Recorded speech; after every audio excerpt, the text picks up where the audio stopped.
Good day, viewers. Thank you very much for joining me today.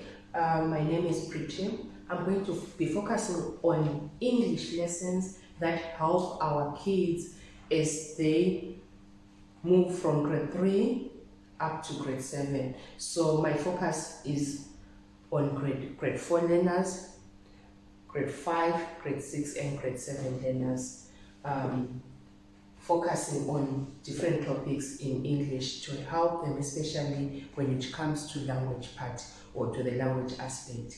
So we'll be tackling different topics as we proceed or as we move forward from now going forward. Thank you very much for tuning in. Right, our first topic will be on nouns. If you look at it, in grade 3 they did nouns and they defined nouns. Now we are moving forward. In grade 3, we've been defining a noun as a naming word.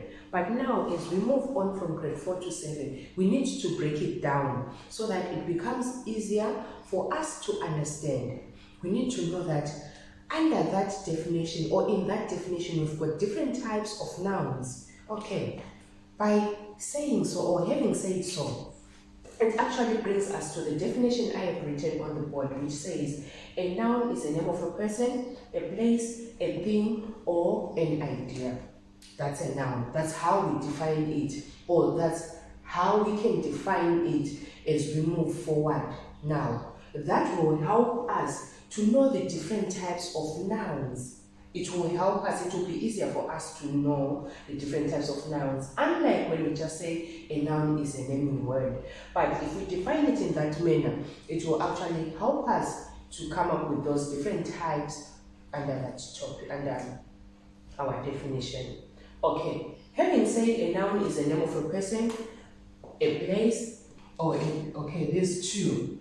Having said so, these ones actually lead us to a type of noun, which is, if you look at it, a name of a person, it always begins with a capital letter. Name of a place, it always begins with a capital letter. So these ones actually bring us to a type of a noun, which is called a proper noun. These ones always begin with a capital letter. Whether they are at the beginning of a sentence, in the middle of a sentence, or at the end, they always begin with a capital letter. Also, under that you will find even days of the week, months of the year.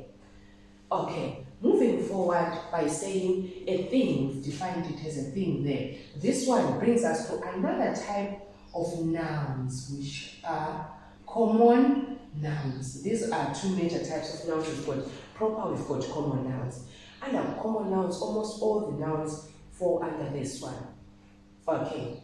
Under common nouns, we can have water, we can have table, we can have a tree. Right.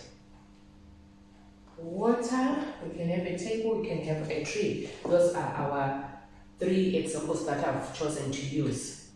There's a reason why I chose those 3. Okay, under common nouns, you'll find that there are some nouns which fall under these 3. These include, I'll use a different color so that you can we can differentiate these ones. These include countable nouns, the ones that we can count. They also include uncountable nouns. They also include concrete nouns. Right. Let us look at water. We cannot count water. So water falls under uncountable nouns. At the same time, it is still a common noun. That's why we are having it under common nouns there. We are saying uncountable nouns fall under common nouns. We've got a table. This one we can count it. We can count this. We can say we've got 1, we've got 10 tables. Then they are also concrete. We can touch this. Same here with the tree. It is countable. It is also concrete. So we've got these three types of nouns falling under another type of a noun, which is common nouns. So we've got that one, we've got that, we've got this. So we've got another type of a noun, which is abstract, which is an abstract noun. With these ones, you cannot touch these. These ones are usually more of feelings, right? We've got an example of an abstract noun. We've got hunger as an example of an abstract noun. Having said that, that definition actually brings us to these types of nouns. By talking about these 6 types, it doesn't mean that we only have got these only. We do have got other types as well, like compound nouns. But for today, we are just going to focus on these 6. So our definition, if you look at it very closely, our definition has allowed us to come up with all these types of nouns: proper nouns, common nouns, countable nouns, uncountable nouns, concrete nouns, and abstract nouns. Thank you very much for tuning in. This marks the end of our lesson for today. Make sure you click the subscribe button at the bottom so that next time when I post a video, you will be notified of the video.